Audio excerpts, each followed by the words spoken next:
Assalamualaikum warahmatullahi wabarakatuh dan selamat pagi teman-teman dalam series mengatur keuangan keluarga saat krisis COVID-19 ini saya akan membagi sedikit ya untuk tips untuk mengetahui bahwa apakah kita kaya atau kita pura-pura kaya gitu. Kita kelihatan punya banyak harta tetapi pada prinsipnya realnya kita nggak punya. Ya, saya akan sharing. Nah, saya akan mengimplementasikan 4 prinsip dasar daripada mengelola keuangan keluarga.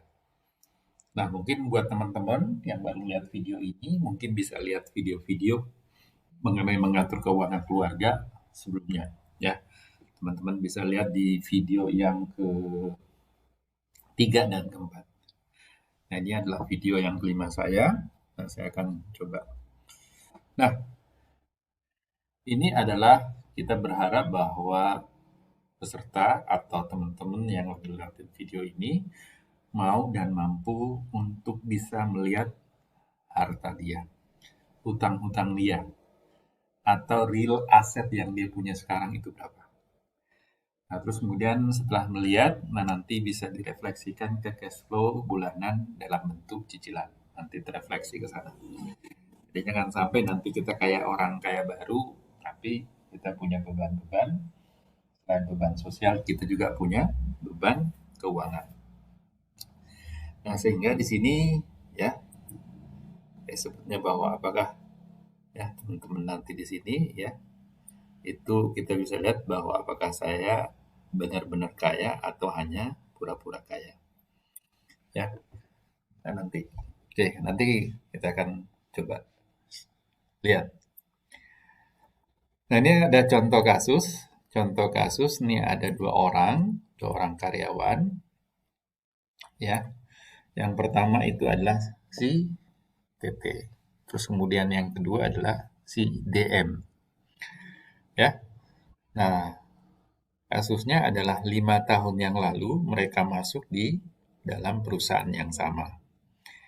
Nah, perusahaan yang sama itu adalah di PT ABCD. Dengan kondisi-kondisi adalah pas mereka masuk, ya pasti gajinya sama bareng.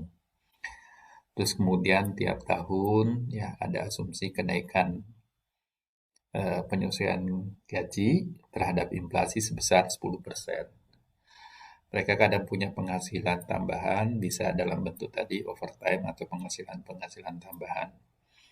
Terus kemudian THR yang diterima, ya ini satu kali, terus kemudian bonus itu kadang ada, kadang tidak ada. Ya, terus kemudian sekarang ini kondisinya mereka sudah berkeluarga dan sama-sama punya anak satu. Nah, kalau kita lihat sekarang adalah sekarang ini 2020, ya mereka sekarang umurnya adalah kurang lebih 28 tahun. Nah, 5 tahun yang lalu, ya, mereka masuk bareng, ya, masuk bareng di 2000 dengan gaji pokok awalnya mereka itu masih kurang lebih 4 juta. Dengan perkembangan waktu, dari waktu, ya tiap tahun ada penyesuaian kenaikan, sekarang gaji mereka kurang lebih di 6,5 juta. Ya. Nah ini, nanti kita akan lihat bahwa si TT dan si DM ini nanti perkembangan keuangannya seperti apa. Ya. Nah, dari kalau kita lihat tadi, ya. Nah ini dari gaji yang mereka hasilkan di sini, ya sampai sekarang. Nah kalau kita pakai teori ABCD, ya teori pengeluaran A itu adalah amal, B itu adalah berkembang, C adalah cicilan, D itu adalah daily cost. Ini 10%, 20%, 30%, 40%. Nah, berarti kan ini yang mereka bisa lakukan adalah dialokasikan untuk amal kurang lebih 640.000, untuk berkembang kurang lebih 1,3 juta, cicilan di 2 jutaan, terus kemudian kebutuhan daily di sekitar 2,6 juta. Ya, ini idealnya. Tetapi nanti ini secara bulanan ini bisa. Nah, tetapi yang kita kontrol di sini adalah nabungnya kita. Nabungnya kita itu minimal 30% daripada gaji pokok yang kita punyai. Oke, jadi ada dua orang tersebut, si TT sama si DM. Oke, nah si TT kondisinya sekarang, nah TT ini siapa sih? Si DM ini siapa sih? Ya, sebenarnya si TT itu adalah saya sebutnya dengan tak terkontrol di dalam keuangan. Si DM itu adalah orang yang pengaturan dari manajemennya bagus. Ya. Nah, si TT ya, yang tak terkontrol tadi sekarang itu adalah eh ya tadi dia udah kerja 5 tahun ya, udah kerja 5 tahun. Nah, 3 tahun yang lalu dia memutuskan membeli rumah seharga 195 juta. Ya. Nah, terus kemudian pada saat dia kerja, dia nyicil motor, ya, 3 tahun. Sekarang dia udah ganti motor Vario-nya dia itu dengan mobil, sekarang pakai mobil Agya dia. Nah, karena dia menganggap bahwa dari uang lemburannya dia, ya, dia itu bisa buat nyicil dari mobil yang diambil tadi. Nah, kalau kita lihat sekarang, si TT ini adalah punya rumah yang seharga 195 juta dan punya mobil Agya. Nah, sedangkan si DM, ya, ini sama. 3 tahun yang lalu dia juga membeli rumah, ya, rumah dengan 1 kamar, karena dia masih, ya, persiapan anak, istri, ya, butuhnya 1 kamar aja dulu, yang seharga 145 juta. Nah, sampai sekarang, ya, dia masih, karena motornya masih bagus, dia masih pakai motor Beat-nya. Nah, motor Beat-nya udah 5 tahun, ya, udah lunas, ya, setelah dia nyicil selama 3 tahun. Nah, menurut teman-teman, yang kaya ini sekarang si TT atau si DM? Kalau orang ngeliatin dari luar, tetangga-tetangga liatin dari luar, ya yang kaya adalah si TT dong, punya mobil, ya, punya rumah yang lebih mewah dibanding dengan si DM. Sekarang pertanyaannya adalah, apakah benar seperti itu? Ya, ya. Nah, sekarang kita coba compare antara kondisi si TT dan si DM. Nah, yang mana sebenarnya yang punya real asset yang lebih besar setelah mereka 5 tahun? Kan kondisi awalnya tadi sama-sama ya, gaji pokoknya sama, terus kemudian mereka bekerja di perusahaan yang sama, artinya income-nya mereka adalah sama, ya. Nah, yang membedakan adalah bagaimana mereka mengelola output-nya. Oke, sekarang kita masuk ke dalam, ya. Nah, tadi saya ingatkan kembali lagi teorinya kita mengenai bagaimana mengatur keuangan keluarga. Equity itu adalah sama dengan kumpulan asetnya kita atau harta kita dikurangi dengan kumpulan hutang-hutang yang kita punyai, ya. Itulah menjadi real asetnya kita. Nah, gimana cara menghitungnya? Untuk kita menghitung kita punya equity ini, itu yang pertama, ya di titik tertentu, ya kita tiap tahun hitung. Nah, lakukan ini. Nah, tiap tahun. Yang dilakukan adalah pertama membuat list, ya, membuat listnya. Nah, membuat listnya di sini apa? Nah, di sini ada aset lancar dan ada aset tidak lancar. Aset lancar itu adalah uang kita di bank, tabungan, piutang kita yang jatuh tempo, deposito, ya. Aset tidak lancar itu adalah rumah, tanah, mobil, motor, ya. Nah, terus kemudian kita estimasi nilainya. Ya, estimasi nilainya, contoh misalnya rumah, tanah ini nilai pasarnya yang kita hitung ya. Sama dengan mobil.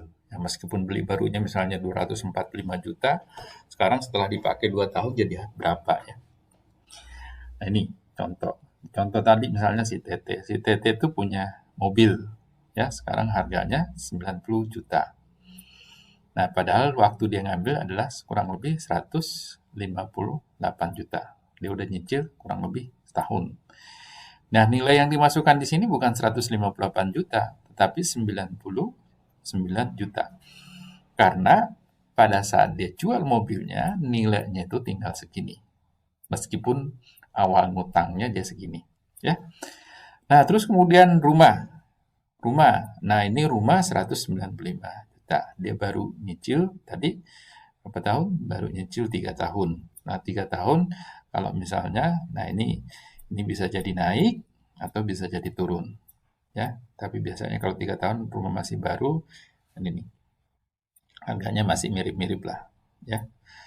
Nah, ini kita jumlah, ya, ini totalnya dia 294 juta. Nah, ini kita bisa masukkan di sini kalau kita punya tabungan, uang tunai, ya.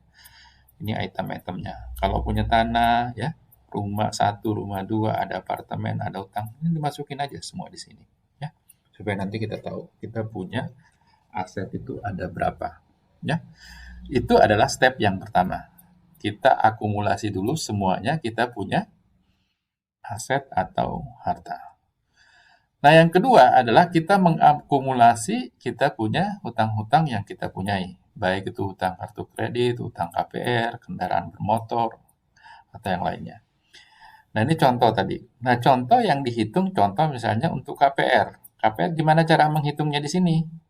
Nah, cara menghitungnya di sini itu bisa ngambil dari tabel, ya, tabel cicilan. Biasanya contoh misalnya udah nyicil 12 bulan. Berarti kan di tabel cicilannya itu ambil tinggal pokoknya, pokok utangnya, ya. Nah, pokok utangnya, terus kemudian dari pokok utang itu nanti ditambahin 3 bulan cicilan. Kenapa ditandain 3 bulan cicilan? Biasanya kalau kita mau lunasin pokoknya yang di sini, itu kita kasih biasanya kena dapat penalti 3 bulan. Nah, 3 bulan itulah yang ditambahin di sini. Nah, itulah besar hutang yang kita punyai. Nah, terus kemudian itu tadi. Nah, hutang kredit motor atau tadi yang ngambil mobil Agia nih, TT.